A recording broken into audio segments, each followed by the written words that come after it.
about heaps and Coxeter group.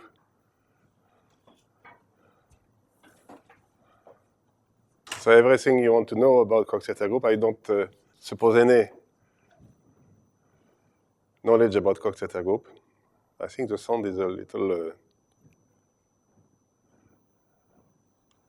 So the heap monoid of a Coxeter group. First, what is a Coxeter group? So I take a finite set S, and I take a square symmetric matrix M, indexed by S, such that the diagonal terms are equal to 1, and all the other terms, it's a symmetric matrix, go from any integer, 2, 3, etc., and union the infinite integer. And a Coxeter group, usually denoted by W, with generator S, is defined by generator S and relation of the following type. For any element S of the generator, the square of S equal 1. It's an involution or a reflection. And this product, ST, ST, ST, etc., you do this product a number of times M index XT, is equal to the same product, but started with TS, TS, TS, M index ST time. And you have this relation if the integer is not infinite. So this is called the braid relation. So usually it's written in a different way, in a more compact way. These two relations. Instead of writing like this, sometimes it's written like this. ST power M index ST equal 1. So if you have this, then for S equal T, then this index is 1, so you have S to the square equal 1. And then this, for any integer MST, then this relation, if you multiply by the right, by TS, TS, TS, which is inverse of T, then you get this product equal 1. So it's equivalent, but maybe this is more expressing a relation. Yeah, MST is finite. MST yes, it's finite. It's finite. No, it's finite. Sorry. If MST is infinity, what? It means that there is no relation. It means the variable S and T does not commute. So because if you have the integer equal 2, when MST equal 2, then it means ST equal TS. The two variables commute. But if it's infinity, then they don't commute. So they don't commute for any pair ST, which is going to be in the Coxeter graph of the Coxeter group. So you have a Coxeter matrix, the language is M is a Coxeter matrix. Coxeter system when you have the group plus the system of generator. And usually we will identify in this class the group, Coxeter group, with the system of Coxeter system, but it's not totally true because there is maybe a different set of generator can give you the same group. So here it will be always a pair W and S. And then I'm going to define a Coxeter graph related to this Coxeter system. So the vertex set of this graph is S. And you put an edge between S and T, if and only if M index ST is bigger or equal to 3. And you put a label M index ST if M index ST is bigger or equal to 4. So to mean there is no loops in the graph. And when there is no edges, it means that the two variables S and T commute. ST equal TS. So when there is an edge, the two variables S and T does not commute. And if you put a label for index more equal to 4, then it means that you have in fact a label graph, which is sometimes called Coxeter-Dynkin diagram. But if all the labels are less or equal to 3, then you have just a graph. So you don't need to put label on the edges. This is called the simply laced case, where there is no label on the edges. all the relations are commutation relation, S to the square equal 1, and the braid relation for length 3, STS equal TST.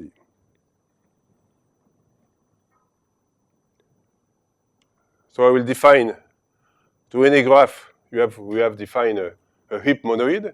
So I will denote the heap monoid related to the Coxeter group of the Coxeter system H of WS. So the basic piece, again, I repeat, we have already done this in the last chapter on graph theory and the heap theory. So the basic piece are S, the generator of the Coxeter group, the dependency relation. S is independent with T, if and only if M index ST is different of 2. Which means the two variable S and T commute. When the two variable S and T commute, then there is no edges between the vertex S and T. If there is an edge, it means it does not commute. If there is no label, it means that the index is 3. If there is some label, it means the index is 4, 5, 6, or even infinity. So when it's infinity, there is no braid relation, but the two variable does not commute. So this is really the dependency graph of my relation C script. So in other words, S is in relation with S is independent of S, and S and T are in dependence, if and only if there is an edge between S and T. When there is no edge, S and T does not, they commute. And S is independent with itself. Never forget this, relation dependency must be reflexive. S is in relation with S. Even if there is no loop in the graph, but S does not commute with itself. S is independent with itself in the dependency relation, defining the heap. So this is nothing but the heap we have associated to a graph. It was at the aperitif, I go quickly on these heaps, but I repeat so that to make everything very precise. So the heaps of the Coxeter system is also the heaps of the graph gamma. See, gamma is a system S and edge is E. The graph gamma is a dependency graph of the relation, and here is an image of your heap. This heap is a partially ordered set. So in the class, in chapter 1, we have seen the first definition with some level on the pieces. The second definition, where we start from a poset, and then we label the poset to send this poset onto the dependency graph. So it would be more common here to do the second definition for the heaps over a Dynkin diagram. There is many papers on these heaps over Dynkin diagram, and always they use this definition, no level in the pieces, but there is a labeling of the heap. So heap, in this chapter, we will take second definition. It's a finite poset. The map, there is a labeling of H, which send any element of the heap is sent onto the Coxeter graph. And this was in chapter 1, the second definition of a heap. Chapter 1, page 29 or 31. The two conditions to get a heap is this poset satisfies this condition. If the projection of two elements of the poset are projected on some vertex of the graph which are connected by an edge, then one is above the other. They are comparable in the order relation of H. And the second condition is that there is no other order relation than the one implied by this first condition, which means the order relation is a transitive closure of the order relation defined by condition 1. So I can restate this again in another equivalent way. This is the way it's usually done in a paper on a heaps over Coxeter graph with the two following conditions. So for every vertex S, all the vertices which are projected onto S is a chain of the poset. I call this a fiber. I have called this a fiber over S. And for any edge ST of the Coxeter graph, then all the edges, all the pair S and T which project on S and T, all these pairs form a chain in the poset. I call it the fiber over the edges. You take all the elements S and T which have a projection on S or T, then the inverse image of this is a chain in the poset. A chain means a totally ordered subset of a poset. And condition 2, there is no other relation than the one implied by the transitive closure of condition here and here. Between two pieces of the fiber of S, there may be a piece on another fiber between them. Yes. Or is it a chain? It's a chain. It's a chain is a sequence of points totally ordered. Let's give an example. So here is a fiber. You see, this is the example. Here you have two elements over this vertex. It's a chain. It's totally ordered. But there is somebody between them, which is this one. And this one, you see, is projected on this vertex. These two vertices are connected by an edge. So if I take now the fiber over the pair S and T, which are connected by an edge, then you see this sequence, tuck, they form a chain. I have 4 balls here, which are the chain, which are what I call the fiber over the edges. So this is exactly the first condition, this condition, that over a vertex, you get a chain. All elements which project on S is a chain. And here, all the elements S and T which project on the vertices S and T, which is connected by an edge in the graph, then this must be also a chain, a subset of the poset, which is totally ordered. But I never said that between them, then there is no other element. For example, this chain, there is this ball between the two, and we will see we will need some chain when there is no other element between the two. So this is denoted by a convex chain. A convex chain means that if you take the topmost element and lowest element, smallest and bigger, all the elements between the two are exactly in this chain. There is no other element than the element of the smallest element and the biggest element. I will need this idea of convex chain for the. But it's good to have. You see, heaps is so natural notion that you have 5 or 6 possible different definitions with level, or its poset, projection, and with different formulation. It's good to formulate in different way, and this formulation is if you read many papers on Coxeter groups and heaps, it will be this formulation, I think, which we'll use the most. But all are, of course, they are the same. So in the Coxeter group, you have a reduced decomposition.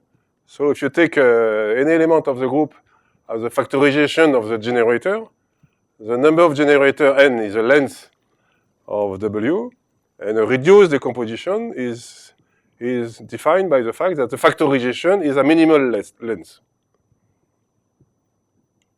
And I will denote R of W, the set of reduced decomposition of W. All the words which are minimum length.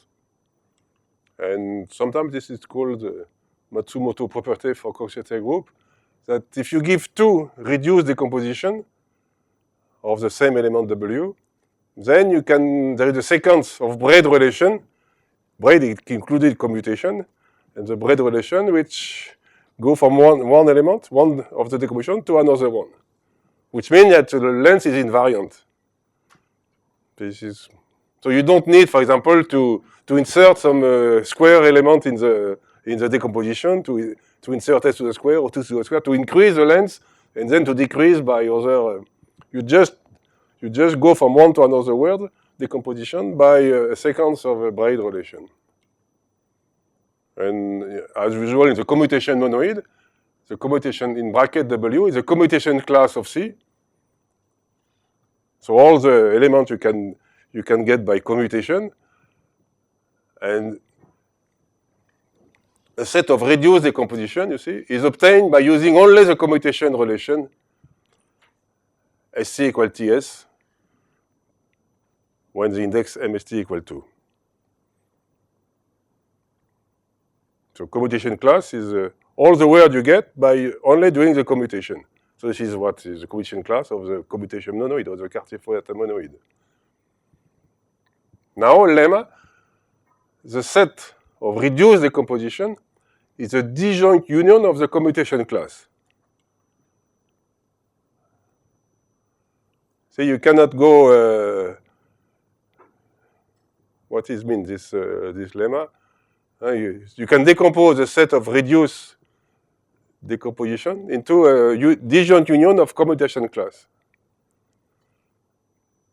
Because if in one commutation class you do the commutation, that any sequence of SNT involved in a braid relation, this subsequent of SNT is going to be invariant by the commutation. If SNT doesn't commute, when you do the commutation in the class, any sequence of SNT is going to be invariant. So if you do one of the braid relation, then you go to another class. You don't stay inside the same commutation class. So which means that for each commutation class, there is a heap related to this commutation class, and then the set of reduced decomposition in this class is exactly, as we have seen before in chapter 1, the set of linear extension of the poset.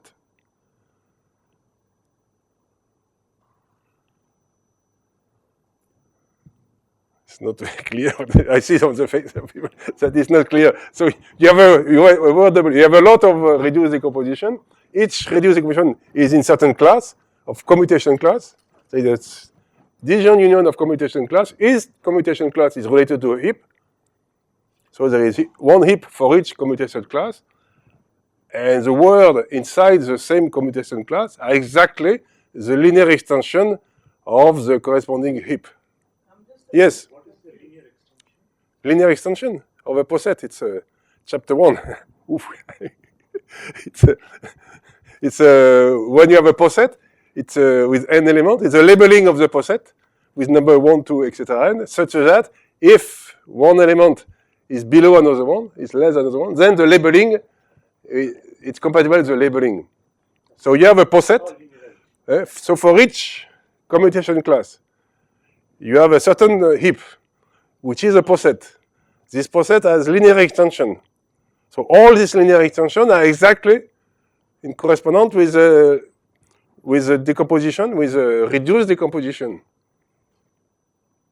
And then all this heap, there is different heap. For each heap, there is a commutation class. They form a disjoint union of all the reduced decomposition of W. Yes, Amri? So the commutation class is only with respect to the commutation. Yes, yes. Ignore the higher braid relation. No higher braid relation. Because, as I say, may I repeat, if you do a braid relation, then you change of commutation class. Because when you do commutation in the class, a sequence of SNT, any sequence of SNT which are connected by an edge, so SNT does not commute. If you do some other commutation in the class, this subsequence will remain invariant.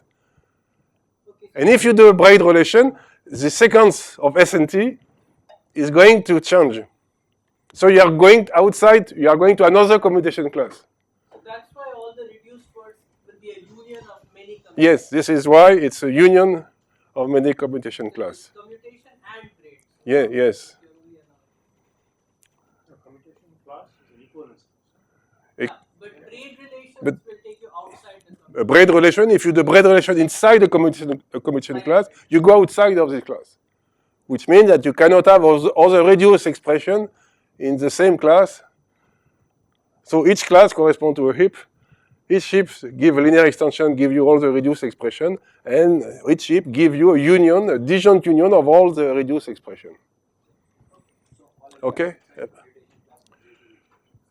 In a commutation class, one element is obtained from another by applying the commutation of two adjacent letters, S and T, you replace by TS if they can commute. If S and T are not connected by an edge in the Coxeter graph, you can commute them, S and T. And so the commutation class is all the word you obtain by commutation of adjacent letter, which is exactly the same as we have defined in chapter 1 for the Cartier-Fouetta monoid or the commutation monoid. So we are doing exactly in chapter the same as before, but now there is more relation, the braid relation. But the world is well done. I mean that there are no mixing between the braid and the commutation. The commutation class remain remain all the linear extension of the poset. So let's take the example of the heaps of diamonds on the symmetry group. So symmetry groups, the generator are identified, in fact, with a transposition of two consecutive elements. And the symmetry group is defined by these three relations: the commutation of the generator, the square is equal to 1, and this is the braid relation. And sigma I usually represents the transposition of two consecutive elements. So symmetry group is generated by this, and in fact it's a Coxeter group in the sense of general definition, and this is a Coxeter graph, and usually the symmetry group, so it's a Coxeter graph for AN, this is called AN. So this is the graph, you see, so any element, you see, have a sigma I and sigma I to the square equal 1, as usual for any Coxeter group. Now you have the first relation, the commutation, sigma I, sigma j commute if and only if the distance between the two is more equal to 2, so which means that the 2 points, sigma I and sigma j, are not connected by an edge. If they are connected by an edge, like this one, 3 and 4, so I plus 1 is connected by an edge, then you have this braid relation.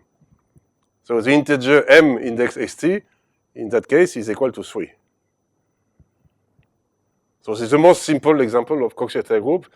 You have the commutation relation plus just this braid relation of length 3 between two elements which does not commute, two vertex of this Coxeter graph. So how can you see the braid relation visually? See, here is a product, here is a permutation, 5, 4, 1, 3, 2. You start with 1, 2, 3. So I have put some thread here in colors. And then when they cross, I put a variable u3 because I am exchanging the third thread with the fourth one. U2, say I'm counting from left to right. This is the first braid. For example, the second, then I put U2 because I'm exchanging the second and third color thread. So my permutation is a product of all these elements U3, U2 by U4. So you start from this. I do the transposition between the thread number 3 and number 4. Then I do U2, then U4, U3, U2, U4. So the product, you make a product of all this elementary transposition, and at the end you get this permutation as a product of the UI. So what means a commutation? Commutation means, for example, U2 and U4 can commute because I can change the level. U2 happens to be a lower level than U4, so U2 appears to be before in the reduced decomposition, but now I can exchange U2 and U4. But now I can see the braid relation. See if I apply the braid relation like a... Yes? No? Question? Maybe you are intrigued by the U, because the U, you see, UI in a word, it just exchange the element number I with the element I plus 1. I call this the elementary generator, which in fact are not the transposition of consecutive elements. It will be the inverse. The inverse of the permutation can be written as a transposition between I plus 1. So when I take this notation, I'm just taking the inverse permutation. Instead of transposing the value I and I plus 1, I am transposing the element at the place I with the element at the place I plus 1. Which makes this picture. U2 is transposing, see the yellow thread with this, it's the second with the third. Look, U4, for example, U4, when I take this level, first thread, second, third, fourth. The green here is the fourth one. I am exchanging the fourth one, I equal 4, and exchanging with the blue thread 5. So why do you think it's CG in the third one? U3, because U4 is it's exchanged the... 3 and 4, right? No. I am counting not this 3 here. When you go from left to right, this is the first one, second one, third one, fourth one. So are you saying that the inversions form a poset or a heap, the inversions of the permutation? The heap is a... Only when you do. What are the elements of this heap that you're going to draw? There is a heap behind this. Because you're saying level. So that Yes, means that the heap is only when you change the level of the red point. Don't do any braid relation. Let's do a braid relation like this. You see braid relation, the blue thread. You I can. don't understand what is this picture. I mean, there are many ways of drawing the permutation as a graph. So there's many ways. There's many different crossing. Yeah. All the different ways to write this picture are all the reduced decomposition, or all possible decomposition. To be reduced, I am going to tell the necessary infinite condition. It's all possible way. If you put any thread in anything, then you have all possible decomposition. And so you read the word from. I read from here. I read the permutation, the product of transposition, like from bottom to top. U3, U2, U4. I read my word. And the UI means I exchange the thread, the color thread, number I with number I plus 1. But how do you number the thread? From left to right. Top or bottom? No, the word, the decomposition is from bottom to top. But the UI means you are looking the thread from left to right. From the first thread you met is the first one, second, third. If at each level there is a word. In the word in 1, 2, 3, 4, 5, 6, the color of the thread. Yeah, identity at the bottom, and at the end you have the permutation. And at each level there is a word where I can exchange the vertex number I with vertex number I plus 1 when I label the vertex, order them from left to right.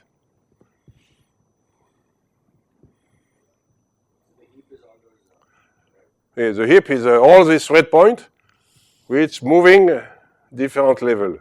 We are going to see this, but here the whole picture is all possible decomposition. So what are the reduced decomposition? I am going to use the braid relation. See the braid relation, suppose your blue thread, you move it like this. So each time you are moving a thread which is going to cross the crossing of two others, this is a braid relation. It's related to knot theory. In knot theory, you have a crossing of 2 points, like this crossing here. And then when the blue thread happens to cross this, so 3 threads are coming at the same time, and then you cross here. This is a braid relation. And then you are going to another heap. Each time you use a braid relation, you go to another heap.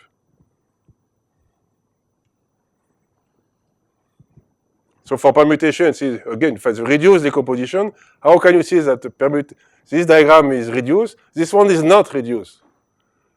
Because if I move, you see, if I move this threader, I move it, and then once I move it, then I have UI to the square here. I have 2 points which are going to annihilate. Which means that in my first picture, you see these 2 threads, the blue and the purple, they cross here and they cross again here. So to know that you have a reduced expression means that 2 different threads must cross at most in 1 point. If they cross several times, then by doing the braid relation like this, you can, the 2 crossing, you can put them so that they are touching each other, they are very close together, and then you can cancel by the UI to the square equal 1. So it's not a reduced expression because I have decreased the length by 2. So there is a class, maybe a lemma from the folklore, Nitsky, which says that the total number of reduced decomposition of the permutation is the sum of a reduced class of all the linear extension. So in fact, it's exactly in terms of heap that when you have a word, the set of all the reduced decomposition, it's a disjoint union of commutation class, and so they are, in fact, all possible linear extension of all the possible heap. For each class, commutation class, there is a heap. So I am repeating same thing in different way. It's The sum is over the different heaps obtained by. yes, it's different. This is all possible. It's a sum of all possible heap. I would translate this lemma in a heap language. This is sum over all possible heap and linear extension of the heap. But it should be reduced heap. If you put 2 dimers one over another, then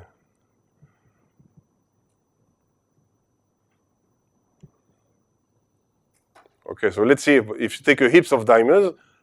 So to any heaps of dimers, you can associate a permutation like this. So here you see really the red point as before becomes dimers, you see, and so all the commutation class are all the linear extension of these heaps of dimers. Only thing you are allowed is to move the level between two dimers. Don't do any braid relation. But if I want to go do the braid relation, it means inside the heap, you are exchanging this with this. As soon as there is nobody here, which blocks this, and as soon as there is nobody here. So in the heap, if there is three dimers which touch each other, so there is no dimers here, then the braid relation is doing this. So this go to another heap. It's not the same. So with this long preliminary about Coxeter group and heaps related to Coxeter group and reduce decomposition, I go to the fully commutative element in Coxeter group. So definition. So an element W of the Coxeter group is called fully commutative if and only if the set of all reduced decomposition is reduced to one commutation class. It's possible. There is only one commutation class. Usually there is several commutation classes, but some elements have only one commutation class. So all the reduced expressions are obtained by doing only the commutation.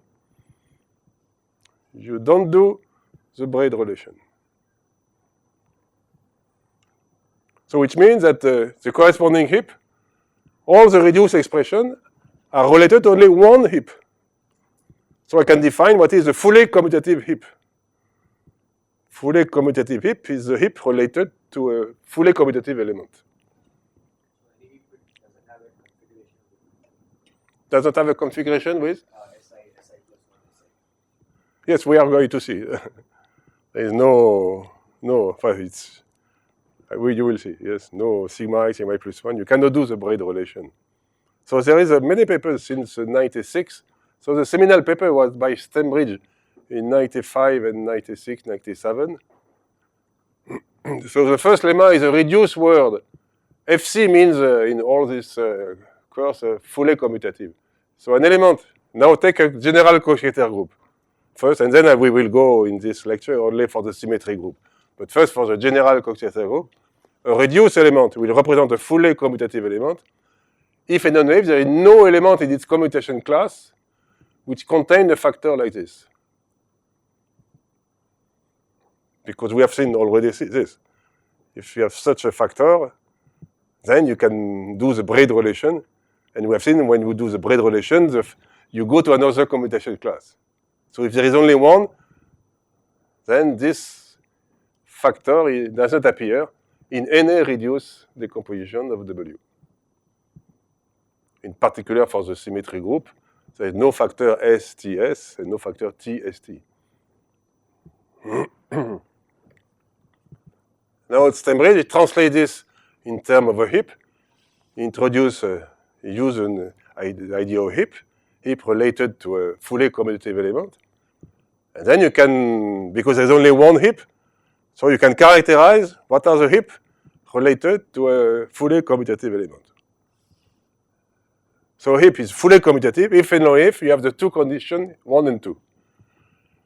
To define 1 and 2, I need two other definitions. Strict heap and convex chain. So first definition, a strict heap. It means a strict heap, there is no covering relation inside the heap. Remember, covering relation means that x is less than y, and there is nobody between x and y.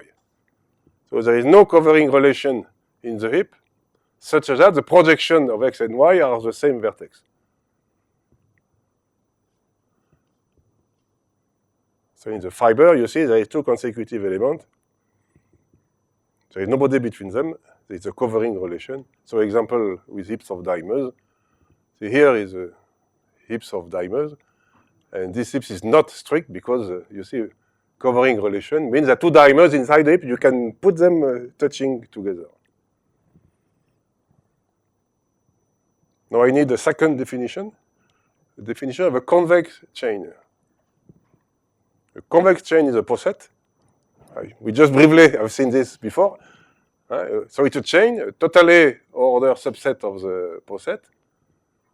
And it's convex if and only if you take an element z between the minimum and maximum, between x1 and xk, then z is one of the elements of the chain.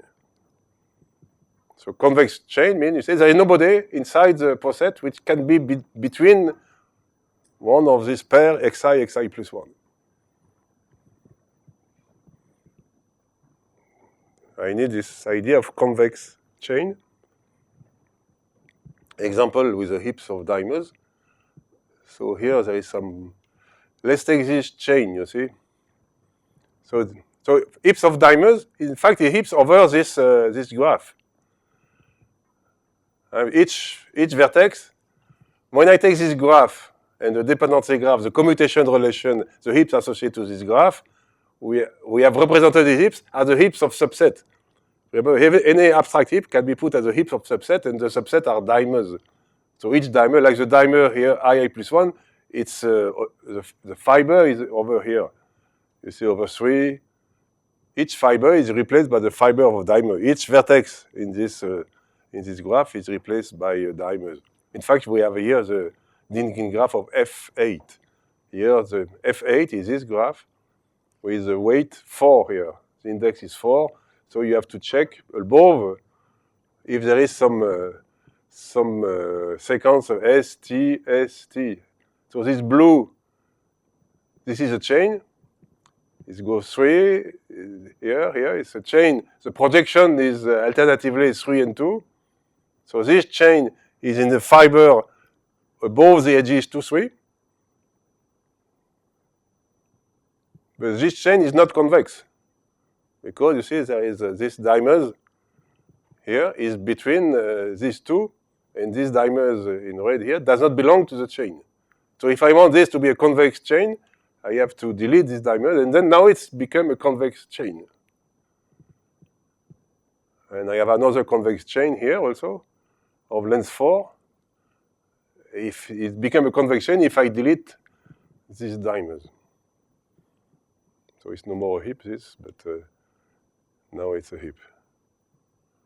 So the characterization of a heap, fully commutative heap, is going to involve such alternative chain, because here I have 4 elements, I am on the edges label 4 for F8. All the other labels are, there is no label, which means the index is 3, and I will be involved with chain like this, you see. Okay, so now I can state the characterization of Stembridge. What is a fully commutative heap? So fully commutative heap, a heap related to a fully commutative element. If and only if you have these two conditions, 1 and 2, H, the heap is strict. So you have never two dimers, never two elements, one over another, just touching each other. And H does not contain a convex chain having the following property. There is no convex chain of length. You take for any element S and T. So you take any element S and T, which are connected by an edge in the graph, and not infinity. So I can use, there is going to have a braid relation related to S and T, which are at least 3. So there is a braid relation. It's at least when a symmetry group, or maybe more F8, we were with the weight 4. So there is no chain, convex chain of length M index ST, satisfying this.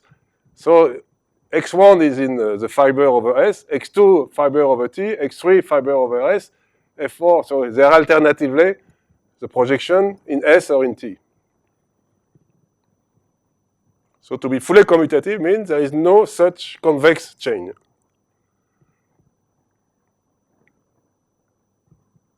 And this is just a translation.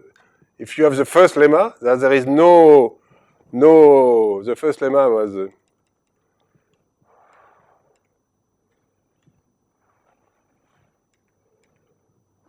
that there is no such sequence ST in the reduced expression, with everything which have been said before, and if you really think of the relation heaps and reduce expression, then it's translated into heaps by the Stemridge theorem that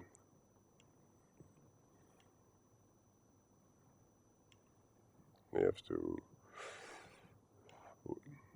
by this theorem.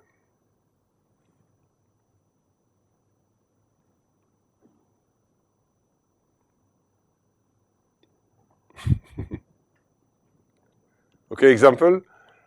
See, for F8, here it's a convex chain between, like this, of length 4. So the index here is between 2 and 3. On the Dedekind diagram, the index is 4. Here is a convex chain. So this is not a fully commutative heap. And worse, here is another convex chain of length 3, which correspond between 5 and 6. You see, this is a fiber over the edge 5 and 6, have a convex chain of length 3. So this is usually braid relation for the symmetry group. And this existence of such things destroys the fact it cannot be a fully commutative element. So the seminal paper of Stemridge, he classifies all Coxeter group with a finite number of FC elements. There's a classification, all possible Coxeter group, and then he gives an enumeration for each of this class. There is a generating function. We are going to see there is no exceptional class. It's a list of class indexed by n, and for each n, so we have a generating function, number of FC element for each element of this class index n, and this is always an algebraic generating function. And parallelly, Fan, in his thesis, he has done the case where the index MST is always less or equal to 3, so there is no label on the Dedekind diagram, which this is a simply laced case. And then Graham, and also at the same time, he shows that FC, fully commutative element in the Coxeter group, is related to a generalized temporally Lieb algebra. So in this course, I will just restrict to a symmetry group to show you that the fully commutative element is an algebraic generating function. So it's a nice characterization. And related to this, there is a basis of the so-called temporally Lieb algebra, which is an algebra very used in physics. And so for any Coxeter group, it's naturally there is a basis related to fully commutative element, which is the extension of the so-called temporally Lieb algebra. So I give you a list of Coxeter group having a finite, the FC elements are finite. So here is a list: AN, BN, DN, EN, FN, HN, and I2 of M. So there is no exceptional class. For each of this list, see, there is for each integer n of element of this list, you can give the number of fully commutative element in one of this list, and each generating function for each case will be algebraic generating function. So generating function in n. In n, yes. So what is it for an? We are going to see. It's a very nice sequence. Just wait a little. I will do only the case AN in this. This is a standard case. All the other cases are a little more complicated, but or very more complicated. And you can compare this list with the list of finite Coxeter group, which is here. So AN, BN, DN are all finite. EN, it's only E6, E7, E8. Now FN, there is only F4. HN, there is only H3, S4. And here all are finite. So you see it's a subclass. To be finite is more restrictive than to have a finite number of fully commutative elements. And in I2 of M, of course, the special case I2 of 5 and H6 are special case H2 are contained in the infinite list Hn. And usually this group is called G2. Okay, and to finish with the generality of the FC, fully commutative elements are also in relation with the Kazhdan-Lutzig polynomial. So there is deep algebraic combinatorics behind this. And then there is many papers recently on to go beyond the class of finite, of Coxeter group giving finite number of elements. There is, for example, the affine Coxeter group. There is affine for AN, for BN, CN, etc. Now the number of FC elements is infinite, but you can give a generating function in terms of the length of of the reduced decomposition. This is going to give a Q analog. And then all this have been solved now in a very recent paper in 2016 by these 4 people from Lyon and Bousquet-Mello from Bordeaux. They have for all the class, they have an explicit derivative function in 2 variables because all the affine class are also indexed by an n. So there is a derivative function with n, and the Q is counting the length of the reduced decomposition. So you have Q analog of all this and infinite. So it's very, there's many work have been done. So today, in this class, I will restrict to the symmetry group. And I am going to show you that the number of fully commutative elements in the symmetry group is the Catalan number. The number of fully commutative heaps is exactly the Catalan number. So the genetic function is algebraic genetic function. Catalan number we have seen many times in the class of last year. And it's counting the number of fully commutative elements in the symmetry group. So to prove it's a Catalan number, I am going to introduce the idea of a steric decomposition of a heap of dimers. So here is a heap of dimers. And a stair, what is a stair? A stair is a convex chain of dimers, such that you have the dimer sigma I in the column the sigma I. Then the dimer next is sigma I minus 1, sigma I minus 2, etc., sigma k. So this is a stair, you see. It's a product of the dimer sigma 1, sigma 2, sigma I1, sigma I, etc., etc. And the dimers, it's a convex chain, means that the 2 dimers are, if you can move them as a preheap, they can touch each other. And proposition, if I take a heap of dimers, there is a unique decomposition of my dimers into a disjoint union of stair, like this. In a heap of dimers, you can decompose it as a disjoint union of stair in a unique way.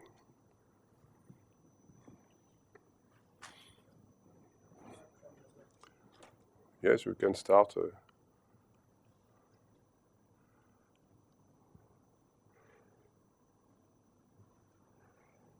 If you start, for example, for the lexicographic standard form, you can start from this, and as soon as this is the leftmost minimum dimers, and then the next one is this. So each time you are selecting the leftmost minimal dimers, each time you are just moving -1 each time, then you get a stair. If you don't move -1, then the stair is finished, and you are going to another stair. Like this, first, second, third, then you go this here, then you go here. So doing the lexicographic standard normal form, if your indices are consecutive and going from right to left, decreasing, then you get a stair. And this decomposition is unique. So now I can get this lead me to get a substitution. When you have a stair, you can substitute it to a segment. Instead of working with heaps of dimers, I'm going to work with heaps of segments. Each dimers become a point, and I connect them by a segment. So here is the stair decomposition. If I replace each stair by a segment, and I keep more or less the order implied by the heap, I get a heap of segments. And proposition, the stair decomposition of a heap of dimers on the integer gives you a bijection, rho, between heaps of dimers on the integer and heaps of segments. So this is another example of bijection, where when I go from dimers to segment, I am gluing small pieces into big pieces. If I have a heap of big pieces like segment, I am cutting them in small pieces and getting back to dimers. So we have seen such gluing bijection. This is another example of gluing bijection. When you glue or you cut, you don't lose any information. Each segment can be thought of as a cycle, right? Yes, also. There will be an exercise on this, on Lukasiewicz path. So here is a bijection, you see. So you can have point. A point is a dimers, and a segment is a... So heaps of dimers can be seen as heaps of segments. So exercise. One exercise for if you follow the class of last year, a dig path, or you know that the dig path was, now we know from this class, a dig path in bijection with a pyramid of dimers, but also a dig path in bijection with a Lukasiewicz path. We have seen this last year. And Lukasiewicz path is going to be in bijection. If I apply the bijection key, it's going to be in bijection with pyramid of segment. Let's go back to the class of last year. Page, I did not put the chapter 2, A or B, I think, chapter about Catalan numbers. And so there was a bijection with dig path and Lukasiewicz path. This is the Lukasiewicz path. If you want to do exercise, go back to the class last year, and this is Lukasiewicz path. You can jump. See, Lukasiewicz path, you can go down one level or stay the same level or go up any level you want. And such paths are in fact counted by Catalan number. They are in bijection with dig path. Here is a dig path. Here is a bijection of the class of last year. Sorry to go fast, but it's to remind you and I get this Lukasiewicz path. So and the exercise is to apply to Lukasiewicz path the bijection between paths and heaps of something. So now the cycle are going to become segment in this bijection. And the exercise is to compare. Here you get a pyramid of dimers. Here you get a pyramid of segment. And you believe that going from this to this is more or less the bijection rho. Second part of the exercise, we have seen that dig path can, by the second bijection psi, with pyramids of oriented loops. If I take a dig path, then oriented loops are going to be more or less also segment. Not exactly the same, but the exercise is to compare all these three things, you see. So I have three bijection, dig path, Lukasiewicz path, and pyramid of oriented loops. All this is more or less related each other. So end of the exercise, and now I go back to the topics. What's the third bijection? You want to be the same? This should be rho, and this is not exactly the same, but they are related. The exercise is compare the three, what you get between this, and compare this with the bijection between dimers, heaps of dimers, and heaps of segment. I claim that this bijection, heaps of dimer, heaps of segment, can be obtained by going back to dig. In the case of dig path, it's a pyramid, and I go back to dig, then a dig can be Lukasiewicz path, or a dig can be sent into heaps of dimers. Lukasiewicz path is sent to heaps of segment, and dig path is also sent to some oriented loops. What means this bijection psi?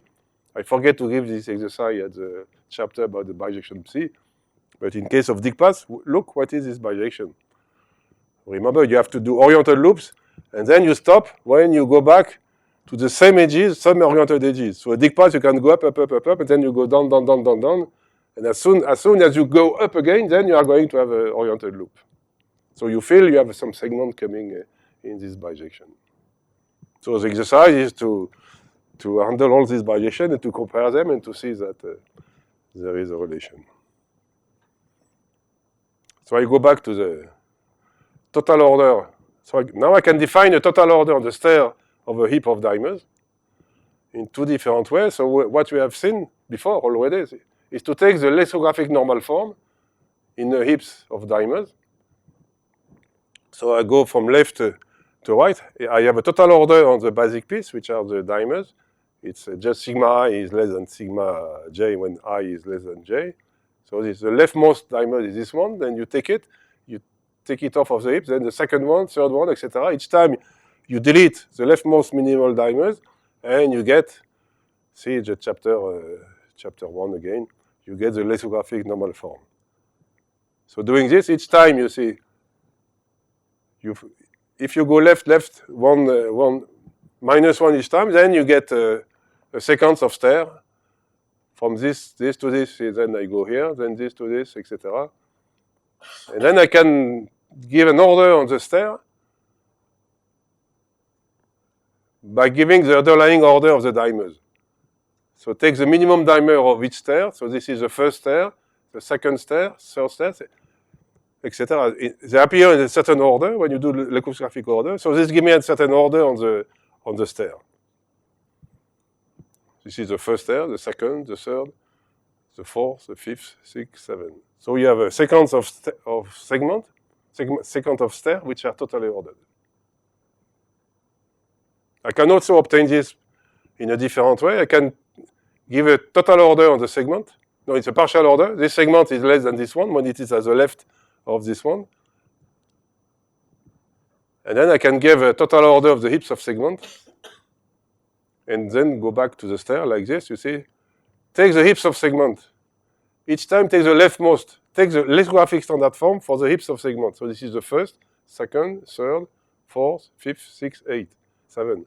So this order on the segment, the lexicographic standard form for the segment, imply you a certain order on the stair.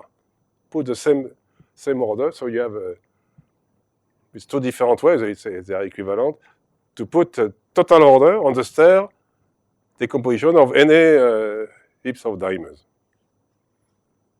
So now I am ready to give a characterization of the fully commutative element in the symmetry group. But before, let's see this big example, you see, with a big stair. This is not at all a fully commutative element, as you can see, if you know now the stair lemma. So I need a lemma which is going to give me a characterization of fully commutative element in the symmetry group. So the stair lemma tells you the following. Let H be a strict heap of dimers. H has a stair decomposition. S1, S2, Sk. It's a product of the subheap. S1 is a heap of each segment is a heap, so it's a product of the heap in the stair decomposition. And they are totally ordered, this decomposition. I have the first segment, the second, the third. And each segment, you see, Si is a product of dimers going from this G1, then G1 minus 1, etc., etc. No, this is the lowest dimer is here, the minimum. And then the next one is sigma index IK minus 1, minus 2, etc. And I define the first element of the stair to be the minimum, and the last one to be the maximum. So here is a stair. The minimum element, you see, is sigma index I1, and the maximum element is sigma index J1. So your stair here, see, is just a sequence as a heap of all these dimers. And the heap H is a sequence, is a product of all these segments. From left to right, you see, and each segment is a product of dimer from right to left. Now the stair lemma says the following, that there is no occurrence of this pattern. I have two patterns to have a fully commutative element. There is no occurrence of this pattern, so this is a braid relation, and this is a convex chain. There is nobody here. If and only if the minimum element of each of the stair decomposition are a strictly increasing sequence. So usually the minimum element can be, but here, take the minimum element of each stair in the stair decomposition, in the total order of the segment. Then there must be the minimum element like this, the first dimers of each stair must be a strictly increasing sequence. And you have the dual proposition that this pattern is forbidden. There is no occurrence of this if and only if the maximum element are a strictly increasing sequence. So a heap will be a fully commutative heap if and only if it is a strict heap and satisfying these two conditions. When you look at the stair decomposition, the minimum element of each stair and the maximum element of each stair in the total order of the stair must be an increasing sequence, strictly increasing. So let's prove the stair lemma. So here is an example of heaps with 3 segments. So look the minimum element. You see here they are increasing, but here they are not strictly increasing. So I have two consecutive stairs with this element is at the left, or maybe it can be above also of this element. And then immediately you see that you recognize a pattern like this. But there's also a pattern like that in the bottom, in the first two stairs. No. See this pattern? There must be nobody here. This pattern, it must be a convex chain. You have the pattern, but between this and this, you have another one.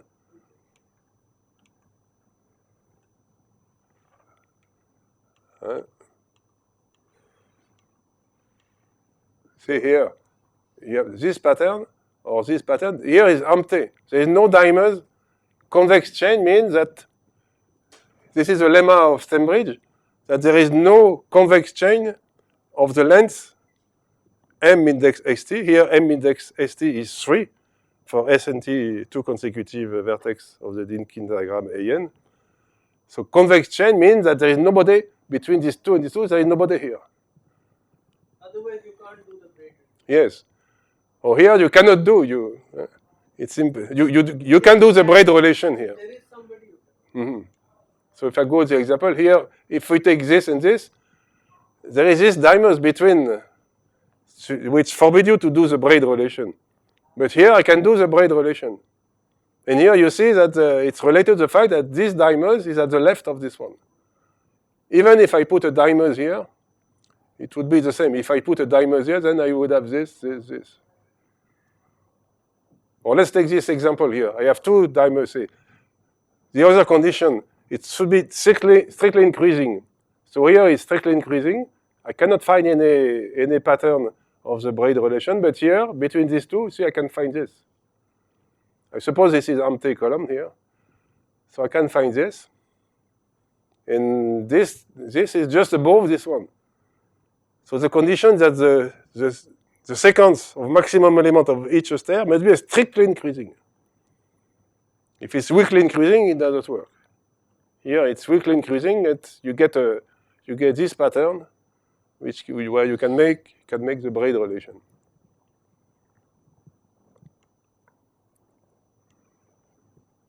So you can see this is a visual proof. You have to be careful with visual proof because sometimes the intuition can be incorrect, but this gives you an idea of.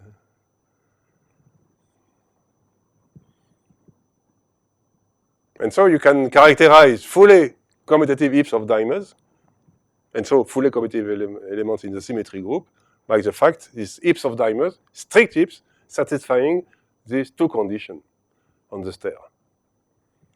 So let's give an example of such heaps. So here is a heap satisfying these two conditions. And here is a stair decomposition of the heap. I put in green the topmost element of each stair. In blue here the lowermost element. And you see the index 1, 2, 4, 7, 8, 11, 15. The index of this are strictly increasing. Now the letter have changed. Instead of sigma, is E. E because this is related to the temporally Lieb algebra. We will see this next time. That this is a generator of temporally Lieb algebra. This is the basis of the temporally Lieb algebra. And you see the lowest element, E2, 3, 4, 7, 12, 13, 15. They are increasing chain. So these heaps contribute. It's fully commutative. It's strict. Topmost elements are strictly increasing. Lowermost elements of the stair are strictly increasing. It's a fully commutative heaps. And I have to show now that such family of heaps are exactly the Catalan number. So why? It's because if you look these two sequences, blue of the lowest element, the E2, E3, E4, and the topmost element, these two sequences are characterized by this. The blue sequence, the lowest element is 2, 3, 4, 7. It's a strictly increasing sequence of elements between 1 and n. The green topmost element is a strictly increasing sequence between 1 and n. Now, because it's an extreme point of a stair, you have this inequality between the blue and the green. See, 4 is less. The green one is index is bigger or equal to the blue one. For example, you have let's say E8 and E12. You see, you have this inequality between 8 and 12, and maybe equal like this. If the stair is reduced a single element, then like this one, you may have equality. Now, such pair of sequence with this inequality, if you give me a pair of two blue and green numbers with this inequality, you can reconstruct the heaps of dimers. This gives you exactly, you take each pair, 2, 1, 3, 2, 4, 4, and you can 2, 1 give you this stair, then this stair, this stair. So it's a product. For each vertical pair, you get like the pair 12, 8, 12, 8, you get this stair. And for each pair, vertical pair, you get a stair. And looking the vertical pair from left to right, give you the product of each stair, give you the heap. So a heap is completely characterized by this pair of two segments of integer. And we know that such pair are in bijection with Dick path. The bijection is the following. Take a Dick path, put all your pair like this in this diagram. So 2, 1, 3, 2, 4, 4, 7, 7, 8, 12, etc. And then you get a Dick path. Rotated 45 degrees. So when you have a Dick path, the valley, if you rotate your Dick path, the axis of the valley, which are the red point, if you read the sequence of red point, give you this sequence, which is in bijection with such a heap. So I get a proof that the fully commutative elements of the symmetry group are enumerated by Catalan number. And more, I have even a bijection with some heaps, and we will see next time that this also give a basis of the topology algebra. No, it's not finished. It's really, I have 15 minutes more. So exercise. If you have only one of the two conditions, you can ask, what is the number of strict heaps satisfying only this condition? Or maybe the second condition. So what is the number of such a heap? It's more than the Catalan number. Can you guess what is this number?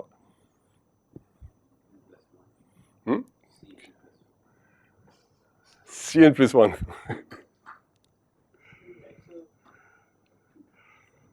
Remember the class last year. There was the Catalan garden and the n factorial garden.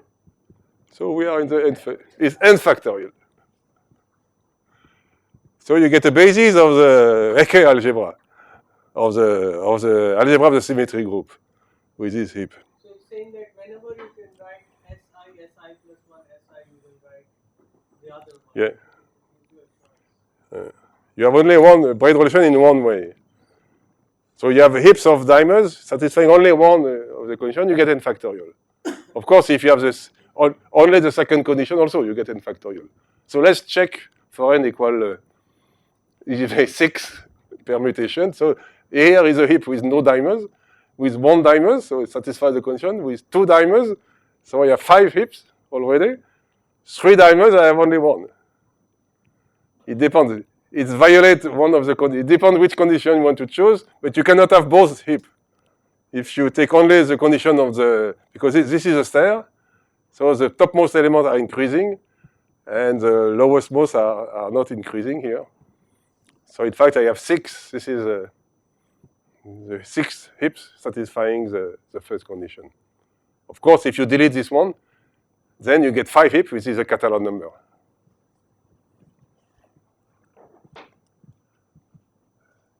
So I have a second proof of the fact that it's a Catalan number, and I'm going to the Q series. Because there is not only there is a Catalan number, but if you enumerate fully commutative element of the heap by the number of dimers, which means enumerating the reduced decomposition of fully commutative element by the length, then you have a Q analog.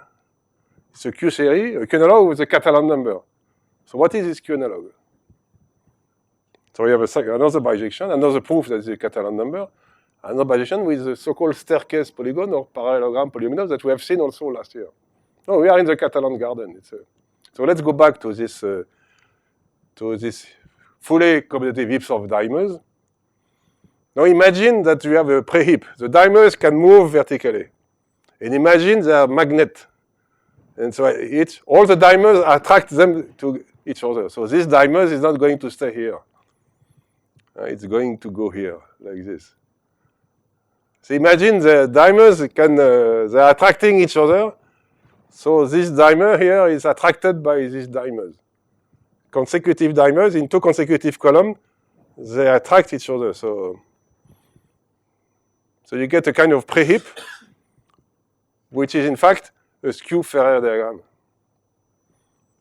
If you rotate 45 degrees, this is a skew-Ferrer.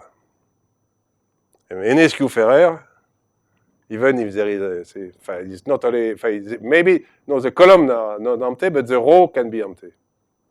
It's a skew-Ferrer where the columns are non-empty.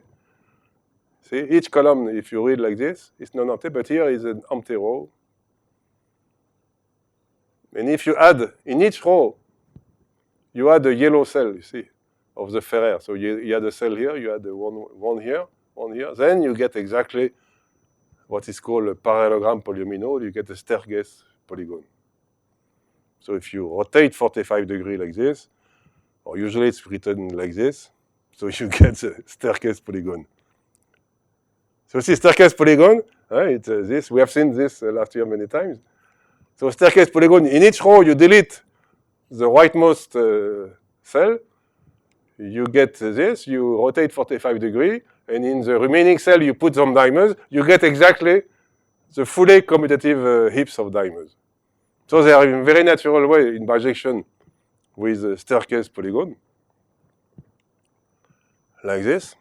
Now we have seen many times there is two basic bijection, that staircase polygon are in bijection with something controlled by Catalan numbers. So go back to chapter 2a of last year, page 105 to 109. There is a bijection with what it calls two-column Motzkin path, and two-column Motzkin paths are in bijection with Dicke path.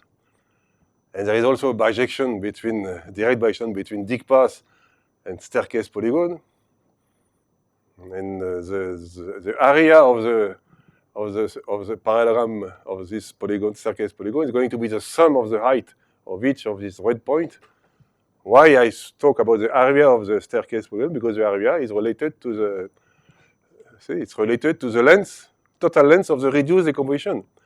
The area of the staircase polygon minus the number of a row minus the yellow cell give you the length of the reduced decomposition. So counting fully commutative element by the length of the reduced decomposition is equivalent to counting staircase polygon by number of rows and the area of the.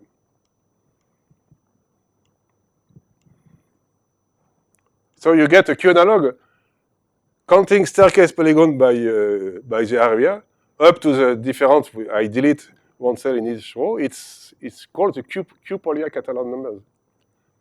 And the geometric function have been given a long time ago by Deleuze-Feydeau. It's a ratio of two Q Bessel functions. Bessel function, there is Q analog.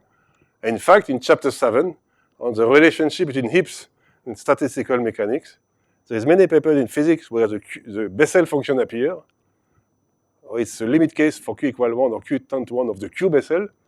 And I will explain by using, again, some natural bijection that the staircase polygon, we are going to put them in bijection with some heaps of segment, with the Q analog of the heaps, and applying the inversion theorem, numerator divided by denominator, I will get the ratio of two Q analog of the Bessel function.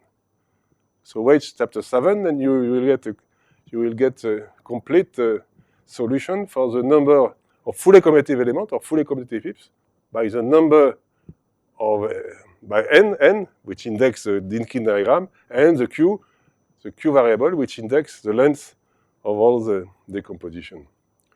So this has been done for a lot of affine, what is called affine Coxeter group. Now the fully commutative elements are not finite in that case, but you have an infinite power series with two variables counting the Q enumeration. There is some family again. It should be a tilde of affine BIN, affine DBN, etc., etc. So we have a two variable generating function. Q is counting the length of the reduced decomposition. And then Nadeau, in 2015, he proved that for any Coxeter group, if you just restrict to Q, this is a rational power series. In the case of Catalan and the symmetry group, it's a ratio of two Q-analog of Bessel function. But in general case, it's a rational series. And he characterized, in sometimes the power series ultimately become periodic. There is some period in this power series. And I will finish with an exercise. In all this paper by people, Nadeau and his colleague, and they don't talk about staircase decomposition or parallel polyomino, etc. They have another characterization of fully commutative heaps. So here is a characterization. The heaps over the graph gamma is alternating if and only for all vertex S and T, which are adjacent in the Coxeter graph, the fiber H index ST, so all the elements which are above S and T, which form a chain. So the element of this fiber over S and T are alternatingly labeled S and T. Doesn't mean that it's a convex chain, but it's alternatively you go. So exercise proves that the following characterization of fully commutative heaps over the Dynkin diagram AN.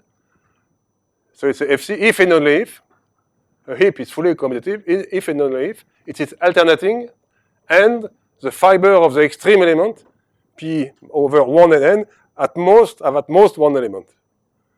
If you take any skew Ferrari diagram, you shift 45 degrees, you look vertically, you have alternating chain, and at the limit, at the border, there is at most one element. So see here is an alternate example. Here is an alternating chain, total alternation of length 5, even if it's not convex, but it's alternating when the fiber over this edge is 2, 3 of F8.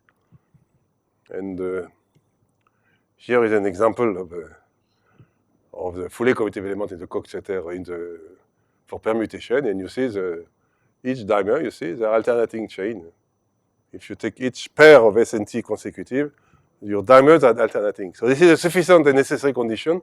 In each pair ST of consecutive column, the dimers are alternating, and at the extreme point, there's at most one dimer. Yes, this picture proves it. But the exercise is forget about all the characterization and prove it directly. That if there is no pattern of the braid relation in your heap, then the heap must be alternating with the extreme condition on the border.